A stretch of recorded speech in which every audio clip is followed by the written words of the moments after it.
بچه خوش اومدید به یه ویدیو جدید. اومدم اینجا تا ترفند گل یا پوچی جدید رو بهتون یاد بدم. همونطور که میدونین ساب کردن خیلی به من کمک میکنه.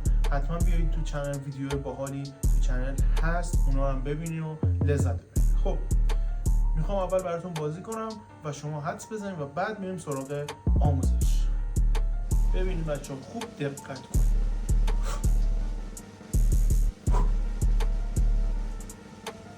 گل کجاست؟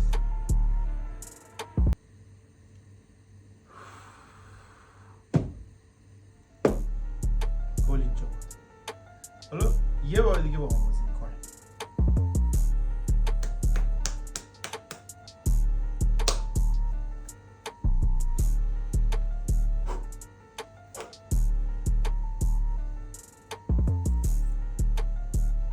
حالا گل کجاست؟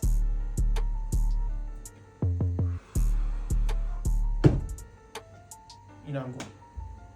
چطور بود؟ میریم سراغ آموزش این. خب برای آموزش این کار من اول اینو یه ذره میام بسنتم. ببینیم بستگی داره دوست دارین شما گل رو تو کدوم دستتون نگه دارین. و خب ببینین خیلی در واقع مهمه که دوست دارین تو این دستتون بمونه یا تو این دست. من میخوام اول تکنیک رو با این دست بهتون آموزش بدم. ببینین زمانی که دوست دارین شما گل رو تو این دست نگه دارین، یعنی در واقع وقتی که میندازین هوا و میخواین بگیرین کلا تو این دست باشه. کلا تکنیک اینطوریه که اگه قرار با این دست گل رو نگه دارین، از اول گل تو همین دست میمونه و اگه قرار با این دست نگه دارین، از اول گل تو این دست میمونه. کاملا این حرکت این نمایشی هست. این تکنیک رو معمولا تو بازی‌های آقای ادیب‌زاده دیدید و خب شاید دوست داشته باشین امتحانش کنید. من اینجام تا بهتون یاد بدم.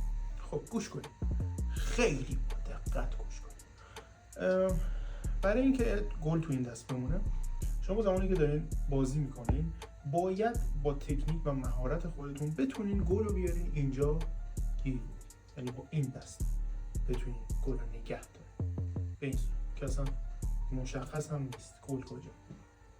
خب برای اینکه بتونین این کار رو انجام بدین واقعا نیاز به تکرار و تمرینه و روش خاصی نیست که من بیام بهتون آموزش بدم. بعضیا ممکنه بعد از اینکه این حرکت رو انجام میدن گل رو اینطوری منتقل کنن اینجا با این دست بگیرن، بعضیا ممکنه خب اینطوری کنن و بیارن گل اینجا گیر بدن و اینطوری داشته باشن. خب در هر صورت ما فرض رو برای این میگیریم که شما موفق شدی گل رو اینجا نگه داری. خب ببینید بعد از اینکه گل اینجاه ما الکی به صورت نمایشی دستمون رو میاریم بالا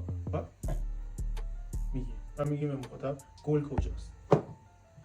زمانی که ما دوست داریم گل تو این دست باشه، ببینید زمانی که این اتفاق قرار بیفته گل شما باید هر جوری شده انتقال بدیم به این دست و یه جوری وانمود کنین که انگار دست خالیه.